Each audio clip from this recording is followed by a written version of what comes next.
Hi hello ಎಲ್ಲರಿಗೂ ನಮಸ್ಕಾರ. India versus Zimbabwe ಇವತ್ತಿನ ಪ್ರಮುಖ ಮ್ಯಾಚ್. ಇದು ನಮ್ಮ ಟೀಮ್ ಇಂಡಿಯಾದವರಿಗೆ ಮಾಡು ಇಲ್ಲವೇ ಮಡಿ ಪಂದ್ಯ. ಇವತ್ತು ನಮ್ಮ ಟೀಮ್ ಇಂಡಿಯಾದವರು ಏನಾದ್ರೂ ಒಂದು ಸ್ಪೆಷಲ್ ಮಾಡ್ಲೇಬೇಕು. ಯಾಕಂದ್ರ ಆ ಸೌತ್ ಆಫ್ರಿಕಾ ವಿರುದ್ಧ ಏನು ಮ್ಯಾಚ್ ಸೋತ್ರು, ಅದೊಂದ ಮ್ಯಾಚ್ ಇಂದ ಎಲ್ಲ ನಮ್ಮ ಟೀಮ್ ಇಂಡಿಯಾದವರು ಈ ಒಂದು T20 ವರ್ಲ್ಡ್ ಕಪ್ ನಿಂದಾನ ಹೊರಗೆ ಹೋಗ್ತಾರೇನೋ ಅನ್ನುವಂಗ ಆಗೈತಿ. ಯಾಕಂದ್ರ ಈ ಒಂದು ಪಾಯಿಂಟ್ಸ್ ಟೇಬಲ್ ಒಳಗ ನೋಡ್ರಿ -3,800 ನಮ್ಮದ ನೆಟ್ ರನ್ ರೇಟ್ ಬಂದೈತಿ.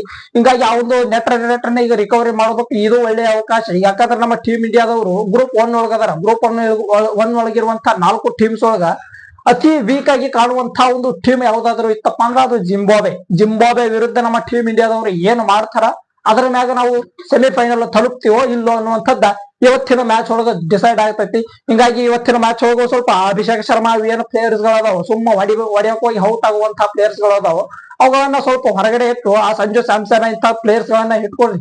ಅಂದ್ರಾದ್ರೂ ಅವು ಪ್ಲೇಯರ್ಸ್ ಗಳು ನಿಂತ್ಕೊಂಡು ಅವು ಒಂದಿಷ್ಟು ರನ್ಸ್ ಗಳನ್ನ ಹೊಡೆದು ಕೊಡುವಂತ ಚಾನ್ಸಸ್ ಇರ್ತೈತಿ. ಬೇಕಾ? ಯಾಕಂದ್ರ T20 ಅಂತೇಳಿ ಅದೊಂದು ಬಡಿ ಬಡಿ ಕಡಿ ಅನ್ನುವಂಗ ಎಲ್ಲರದು ಮೈಂಡ್ ಸೆಟ್ ಐತಿ. ಆದ್ರ ಸಮಯ ಸಂದರ್ಭ ಯಾವ ರೀತಿಯಾಗಿ ಐತಿ, ಯಾವ ಸಮಯದೊಳಗ ವಿಕೆಟ್ ಅನ್ನ ನಿಲ್ಲಿಸಬೇಕು, ಯಾವ ಸಮಯದೊಳಗ ನಾವು ಬಡಿ ಬಡಿ ಆಟ ಆಡಬೇಕು ಅನ್ನುವಂಥದ್ದು ಕೂಡ ಅಷ್ಟೇ ಗೊತ್ತಿರ್ಬೇಕು. ಮೊನ್ನೆ ಮ್ಯಾಚ್ ಒಳಗ ಸೌತ್ ಆಫ್ರಿಕಾ ಮ್ಯಾಚ್ ಒಳಗ ನಮ್ಗ ಕಿಂಗ್ ಕೊಹ್ಲಿ ಅವರು ನೆನಪಾಗಿ ಬಿಟ್ರು. ಯಾಕಂದ್ರೆ ಅವ್ರು ಇತ್ತಪ್ಪ ಅಂದ್ರೆ ಇಂಥ ಒಂದು ಪರಿಸ್ಥಿತಿ ಬರ್ತಿರ್ಲಿಲ್ಲ. ಯಾಕಂದ್ರೆ ಆ ಪ್ಲೇಯರ್ ಸುಮ್ಮ ಹೆಂಗ್ ಬೇಕಂಗ ಹೊಡೆಯುವಂತ ಪ್ಲೇಯರ್ ಅಲ್ಲ. ಸಮಯ ಸಂದರ್ಭ ಮ್ಯಾಚ್ ಯಾವ ರೀತಿ ಒಳಗೆ ಹೊಂಟೈತಿ, ಈ ಒಂದು ಮ್ಯಾಚ್ ಅನ್ನ ಗೆಲ್ಲಬೇಕಾದ್ರೆ ನಾ ಯಾವ ರೀತಿ ಒಳಗ ಬ್ಯಾಟಿಂಗ್ ಆಡಬೇಕು ಅನ್ನುವಂಥದ್ದು ಗೊತ್ತಿರುವಂತ ಪ್ಲೇಯರ್ ಅದು ಕಿಂಗ್ ಕೊಹ್ಲಿ. ನಂಬರ್ 3 ಅನ್ನ ತನ್ನ ಸಿಂಹಾಸನವಾಗಿ ಇಟ್ಕೊಂಡಂತ ಒಂದು ಪ್ಲೇಯರ್.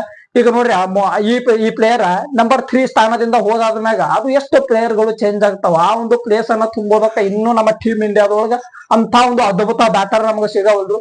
ಹಿಂಗಾಗಿ ನಂಬರ್ 3 ಒಳಗೂ ಚೇಂಜ್ ಆಗಬೇಕು. ಈ ಕಡೆ ಓಪನಿಂಗ್ ಬ್ಯಾಟ್ಸ್ಮನ್ ಗಳು ಚೇಂಜ್ ಆಗ್ಬೇಕು. ಈ ಅಭಿಷೇಕ್ ಶರ್ಮಾ ಮತ್ತು ಇಶಾನ್ ಕಿಶನ್ 2 ಪ್ಲೇಯರ್ಸ್ ಗಳನ್ನ ಕಳಿಸಿ ಬಿಡ್ತಾವ. 2 ಪ್ಲೇಯರ್ಸ್ ಗಳು ಗುದ್ದುವಂತಹ ಪ್ಲೇಯರ್ಸ್ ಗಳು.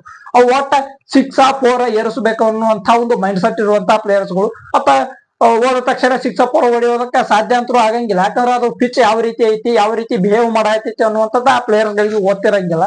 ಹೋದ ತಕ್ಷಣ 6 ಹೊಡೆಯೋದಕ್ಕೆ ಹೋಗ್ತಾವ, ಕ್ಯಾಚ್ ಇಲ್ಲಿಗಪ್ಪ ಅಂದ್ರೆ ಬೋಲ್ಡ್ ಔಟ್ ಆಗಿ ಸೀದಾ ಪೇಲಿಯನ್ ಕಡೆಗೆ ಹೊಂಟ ಬಿಡುತ್ತೆ. ಹಿಂಗಾಗಿ ನಮ್ಮ ಟೀಮ್ ಇಂಡಿಯಾದ ಬ್ಯಾಟಿಂಗ್ ಈ ಒಂದು T20 ವರ್ಲ್ಡ್ ಕಪ್ ಏನು ಸ್ಟಾರ್ಟ್ ಆಯ್ತು ಅಲ್ಲಿಂದ ಎಲ್ಲಾ ಪ್ಲೇಯರ್ಸ್ ಗಳು ತಿನ್ಕಾಡಾಗ್ತಾವ. ಹಿಂಗಾಗಿ ನಮ್ಮ ಟೀಮ್ ಇಂಡಿಯಾದ ಒಂದು ಬ್ಯಾಟಿಂಗ್ ಲೈನ್ ಅಪ್ ಇನ್ನೂ ಕ್ಲಿಕ್ ಆಗೋದು. ಈಗ ನೋಡ್ರಿ ನಮ್ಮ ಟೀಮ್ ಇಂಡಿಯಾದ ಓಪನಿಂಗ್ ಬ್ಯಾಟ್ಸ್ಮನ್ ಗಳ ಕಡೆಯಿಂದ ಇಲ್ಲಿ ಒಂದು ಅದ್ಭುತವಾಗಿರುವಂತಹ ಪಾರ್ಟ್ನರ್ಶಿಪ್ ಅನ್ನ ನಾವು ಬಯಸ್ತೀವಿ. ಯಾಕಂದ್ರ ಈ ಒಂದು ಇಡೀ T20 ವರ್ಲ್ಡ್ ಕಪ್ ಒಳಗ ಈ ಒಂದು ಸೀಸನ್ ಒಳಗ ನಮ್ಮ ಟೀಮ್ ಇಂಡಿಯಾದ ಬ್ಯಾಟರ್ಸ್ 50 ರನ್ ಓಪನಿಂಗ್ ಪಾರ್ಟ್ನರ್ಶಿಪ್ ಅನ್ನ ಕೊಟ್ರು, 50 ರನ್ ಓಪನಿಂಗ್ ಪಾರ್ಟ್ನರ್ಶಿಪ್ ಕೊಟ್ರು ಅನ್ನುವಂಥದ್ದ ಉದಾಹರಣೆನ ಇಲ್ಲ. ಆ ಸಂಜು ಸ್ಯಾಮ್ಸನ್ ಮತ್ತೆ ಇಶಾನ್ ಕಿಶನ್ 2 ಪ್ಲೇಯರ್ಸ್ ಗಳು ಆ ಪಾಕಿಸ್ತಾನ ವಿರುದ್ಧದ ಮ್ಯಾಚ್ ಒಳಗೆ ಓಪನಿಂಗ್ ಮಾಡಿದ್ವು. ಅವ ಒಂದು 20-30 ರನ್ ಪಾರ್ಟ್ನರ್ಶಿಪ್ ಕೊಟ್ಟಿದ್ದು. ಅದ ಎಷ್ಟು ಪಾರ್ಟ್ನರ್ಶಿಪ್ ಆಗೈತೆ ನಮ್ಮ ಇಂಡಿಯಾದ ಓಪನಿಂಗ್ ಬ್ಯಾಟ್ಸ್ಮನ್ ಗಳ ಕಡೆಯಿಂದ. ಇನ್ನು ಇವತ್ತಿನ ಮ್ಯಾಚ್ ಒಳಗಾದ್ರೂ ಒಂದು ಅದ್ಭುತ ಪಾರ್ಟ್ನರ್ಶಿಪ್ ಬೇಕು. ಯಾಕಂದ್ರೆ ಇಶಾನ್ ಕಿಶನ್ ಅಭಿಷೇಕ್ ಶರ್ಮಾ ಓಪನಿಂಗ್ ಮಾಡಿದಾಗಂತೂ ಅದು ಲೆಕ್ಕಾಚಾರನೇ ಬೇರೆ ಐತಿ.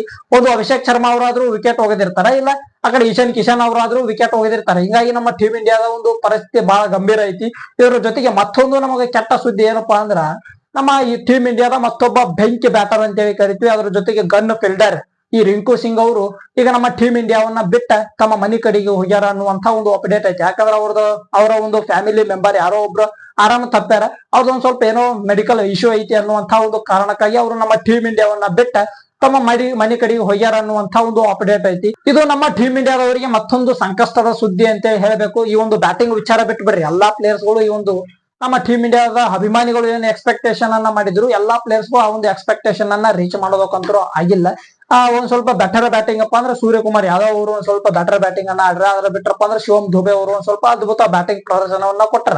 ಇದನ್ನ ಬಿಟ್ರಪ್ಪ ಅಂದ್ರೆ ಉಳ್ಕಿದಂತ ಏನು ಪ್ಲೇಯರ್ಸ್ ಗಳು ನಮ್ಮ ಟೀಮ್ ಇಂಡಿಯಾದ ಬ್ಯಾಟರ್ಸ್ ಗಳು ನಮ್ಮ ಅಭಿಮಾನಿಗಳು ಇಟ್ಟಂತ ಒಂದು ಎಕ್ಸ್ಪೆಕ್ಟೇಷನ್ ಅನ್ನ ಇನ್ನೂ ಕೂಡ ಯಾರು ರೀಚ್ ಮಾಡೋದಕ್ಕಂತೂ ಆಗಿಲ್ಲ. ಅದೇ ರೀತಿ ಒಳಗೆ ಈ ರಿಂಕು ಸಿಂಗ್ ಅವರು ಕೂಡ ಆ ಒಂದು ಎಕ್ಸ್ಪೆಕ್ಟೇಷನ್ ಅನ್ನ ರೀಚ್ ಮಾಡೋದಕ್ಕ ಆಗಿಲ್ಲ.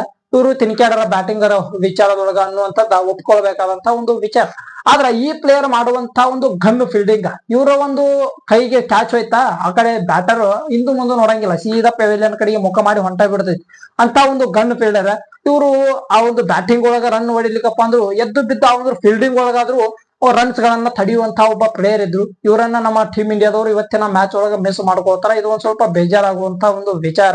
ಯಾಕಂದ್ರೆ ನಮ್ಮ ಫೀಲ್ಡಿಂಗ್ ಒಳಗೂ ಅಂತ ಒಂದು ಅದ್ಭುತ ಪ್ರದರ್ಶನವನ್ನ ಕೊಟ್ಟಾಗ ಮಾತ್ರ ನಾವು ಒಂದು ದೊಡ್ಡ ಸ್ಕೋರ್ ಇಂದ ಮ್ಯಾಚ್ ಅನ್ನ ಗೆಲ್ಲೋದಕ್ಕೆ ಸಾಧ್ಯ ಆಗುತ್ತೆ. ಇದು ನಮ್ಮ ಟೀಮ್ ಇಂಡಿಯಾದವರಿಗೆ ಒಂದ್ ಸ್ವಲ್ಪ ಬೇಜಾರಾಗುವಂತಹ ಒಂದು ವಿಚಾರ. ಇವತ್ತಿನ ಮ್ಯಾಚ್ ಒಳಗೆ ಏನ್ ಮಾಡ್ತಾರೋ ಏನಿಲ್ಲೋ ಅನ್ನುವಂಥದ್ದು ಗೊತ್ತಿಲ್ಲ. ಇನ್ನು ಪ್ಲೇಯಿಂಗ್ 11 ವಿಚಾರಕ್ಕಂತೂ ನಾವು ಹೋಗ್ಲೇಬಾರ್ದು. ಯಾಕಂದ್ರ ನಮ್ಮ ಟೀಮ್ ಇಂಡಿಯಾದವರು ಮತ್ತೆ ಎಲ್ಲಿ ಆಧಾರಾಗ ಅದೇ ತಾಳ ಆಗ್ತಿವಿ ಅಂದ್ರ ಇವತ್ತಿನ ಮ್ಯಾಚ್ ಒಳಗೂ ಕೂಡ ಅದೇ ಪ್ಲೇಯಿಂಗ್ 11 ಅನ್ನ ಇಟ್ಕೊಂಡ್ ಬರ್ತಾರ. ಇಲ್ಲ ನಾವು ಈ ಒಂದು ಮ್ಯಾಚ್ ಅನ್ನ ಬೆಟರ್ ರೀತಿ ಒಳಗ ಗೆಲ್ಲಬೇಕು, ಈ ಒಂದು ಮ್ಯಾಚ್ ಒಳಗ ನಾವು ಚೇಂಜಸ್ ಅನ್ನ ಮಾಡ್ಕೊಳ್ತೀವಿ ಅಂದ್ರೆ ಚಲೋ ಪ್ಲೇಯರ್ಸ್ ಗಳು ಏನದಾವ ಅವುಗಳನ್ನ ಹಾಕೊಂಡು ಬರುವಂತ ಚಾನ್ಸಸ್ ಐತಿ. ಇವತ್ತಿನ ಮ್ಯಾಚ್ ಒಳಗ ನೋಡ್ರಿ ಏನು ಮಾಡ್ತಾರೋ ಏನು ಬಿಡ್ತಾರೋ ಗೊತ್ತಿಲ್ಲ. ಒಟ್ಟ ಅದ್ಭುತವಾಗಿ ಮ್ಯಾಚ್ ಅನ್ನ ಗೆದ್ರು ಇನ್ನು ನಾವು ಸೆಮಿಫೈನಲ್ ಹೋಗೋದಕ್ಕೆ ಅವಕಾಶ ಇರ್ತೈತಿ.